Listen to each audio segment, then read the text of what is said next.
I don't know what you should call me. I'm just a boot man. I'm just a bootsman. I don't want to be definable. I'd like to be an indefinable quantity. That's not very marketable. But it's not about me, it's about the boots.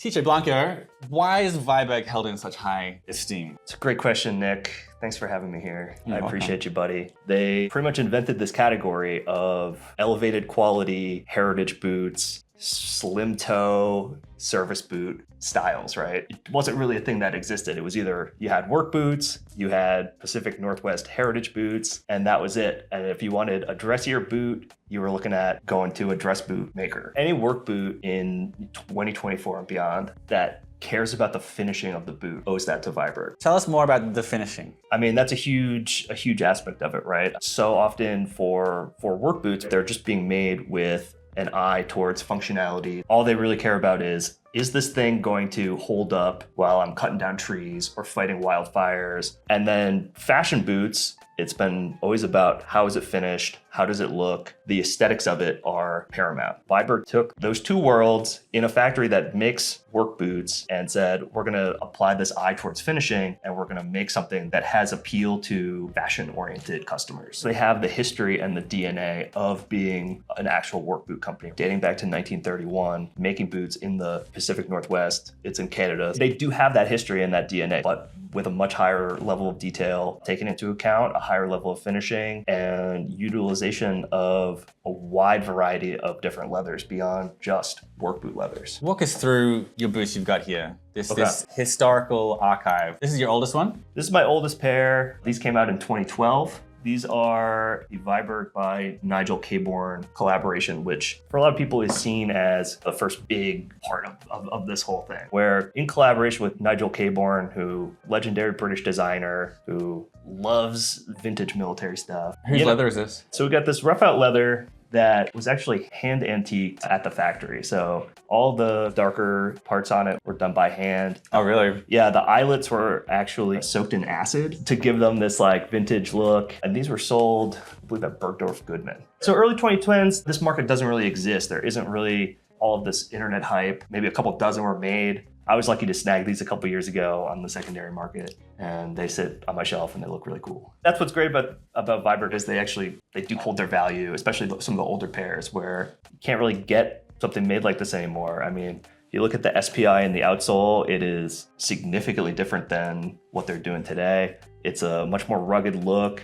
But all the bones of this sleek toe, unstructured toe service boot that was about to take the world by storm. My second oldest pair, this is a pair I've actually had since about 2016. It's a Viberg by Lost and Found, which is a shop up in Toronto. Just the perforated cap toe service boot, the 2030 last, which is their signature last that these two as well. was developed for these styles, which is based on like an old military boot. It's changed a bunch over the years. It's had a bunch of iterations and modifications done to it. I like them all. I think they're all pretty cool. This is a 2030 brogued toe service boot, brown chrome XL. So that's a really, really classic That's actually natural chrome XL. This is natural? Yeah, I've had them for so long. I've worn them a ton, beaten the heck out of them, and they look even better today than they did the day. That's like so patina that it's not patina. I would think these are a relatively new pair of brown chrome XL, but they're actually extremely natural chrome XL. Right. That's amazing. Yeah, and it's cool. I mean, you can see it's got a ton of depth of color to it. It's got really tight creasing all over the place. Chrome XL has been a big part of the Viberg story. That's been their signature leather. See, you've got a couple pairs there. Nice. And there's a reason for that. And the reason is that Chrome XL is the perfect leather for this style of boot. It's nice and thick. It forms to your foot really nicely. It gains a beautiful patina over time, but it's pretty easy to care for. As I said, a lot of these are just hanging on my shelf. That's just where I'm at. I felt like they're from this great period of time when they were being produced in like late 2015, early 2016. And natural Chrome XL, it's just, they've hit this point of the patina where I just think it's perfect. And I just was like, that's it. One day if I ever leave New York, I envision a house where I can like frame important boots. That's the joy of the suburbs, my friend. What about these ones? This is a blucher. Is that how it's pronounced? I would pronounce it a blucher with a hard K. Really? Yeah. Like bruschetta. Blucher. Blucher. Tell us about these blucher boots. So this is the 145. Viberg calls it an Oxford. Obviously not an Oxford. This is a pretty well-known makeup. Big part of what helped them rise to prominence was they started working with this great network of stockists who were all doing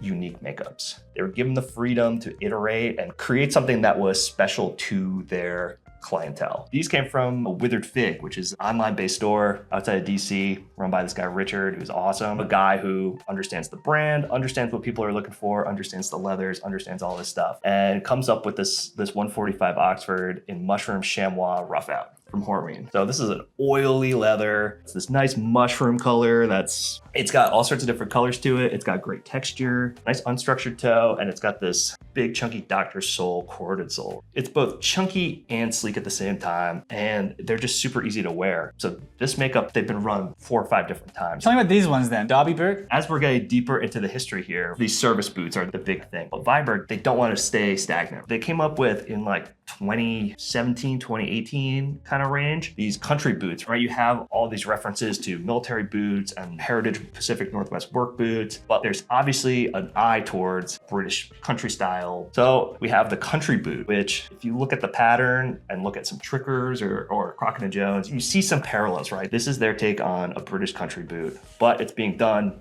double row stitch down. It's being done on a Ridgeway sole and on the 2030 last. So it's taking a lot of these ideas and putting them together. This is a waxed deer leather. Nice. With deer leather, isn't it common on gloves because it's fairly delicate? It's very thin and it's very flexible. Yeah. These basically feel like leather socks. Is it not very durable? It's super durable. Why is it not more common on boots? Good question. I think probably because it's pretty thin. A lot of boot customers are looking for something thick. It's like kangaroo, the deer of my home country. Like it makes a thin, exactly. strong leather that is actually perfectly good on boots, but people assume it's delicate or endangered or cruel. Exactly. This came from a shop my friend ran in Vancouver called Miloh Shop. Great store. This is a collab as well? Yeah. I'd love to see more deerskin boots out there. I agree. I love deerskin. I've actually re-waxed these a couple of times. I wear them a lot in the winter. You can kind of see I've worn off the edges a bunch. That's great. That's the thing about Viberg. They're making you this British country boot, but it has that work boot sole to it. With these blind eyelets, like how do you style them? This is like a dressy, not dressy. I'm just wearing jeans. Just jeans and t-shirt, the whole thing? Okay. Jeans, t-shirt, hoodie, sweater. Whatever. A hoodie with blind eyelets, you're out of control. Viberg, at some point, they started doing these made-to-order events where you could show up and order whatever you wanted. They were doing one up in Toronto at Lost and Found.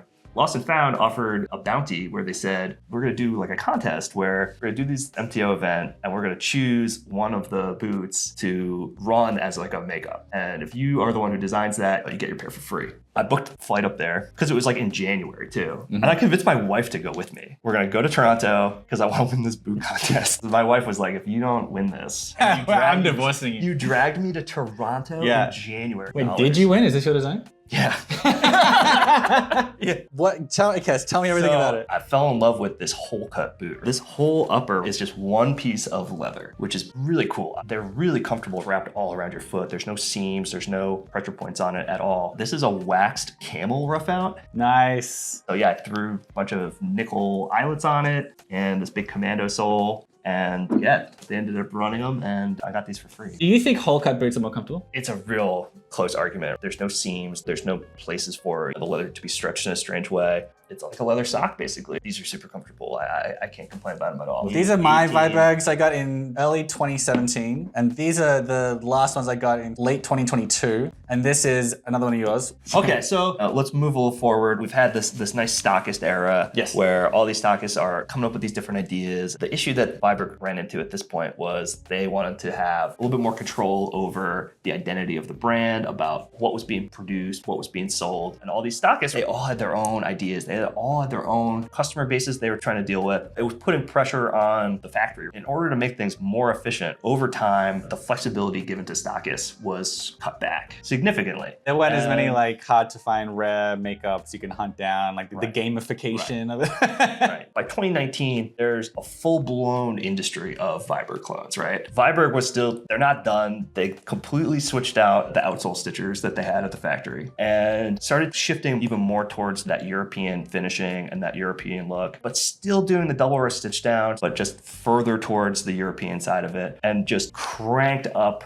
the SPI, the stitches per inch on this outsole stitching. These are like a fall winter 21 Merriam horse buds. It's a good pair of boots. It doesn't have the same appeal that I find these older ones do. Is this 2030 last? That's a 2030 last. So this is brown horse butt. Yeah, Merriam horse butt. That's a Muscio, which is Italian for moss. And in addition to this being a brogued cap-toe service boot on the 2030 last, it's especially unusual. One, it's this unusual Merriam horse butt, and two, this is a prime example of when Viberg really cranked up the SPI on the double row stitch down. Right, and it's a good, it's noticeably, a very noticeably different evolution from the previous version. And it's a good example because the stitching is extremely neat. It shows an extremely high level of skill, incredible piece of work. Yeah, and that's something that the other brands that are trying to compete with them can't really match. This is something I really wanted to highlight because I think a lot of people, when they're looking at boots at this price point, when they find out that it's not done by hand, they're like, oh, okay, so it's machine done, that's lower skill, anyone can do that. If you're looking down on machine stitched boots, go to a boot factory, watch somebody try to do this. They're holding it upside down and just freehanding and still getting these rows so nice and even. It's crazy. Why do you prefer the old one? As we're talking about this combination of ideas between the heritage and more European higher end dress shoes, dress boots, I think that these skew a little bit too far towards the dressy, but then it's still a service boot, so it still should be casual. And to me, it just doesn't work the same way. But like, that's me, man. I'm very grateful you brought in your museum of Vibergs. Thank you for sharing it with us. You're so welcome. Anything else you want to say about Viberg? I think that gives people a good overview of the shit I've been obsessed with for fucking like 7 years. Yeah, that was great. That was really well done.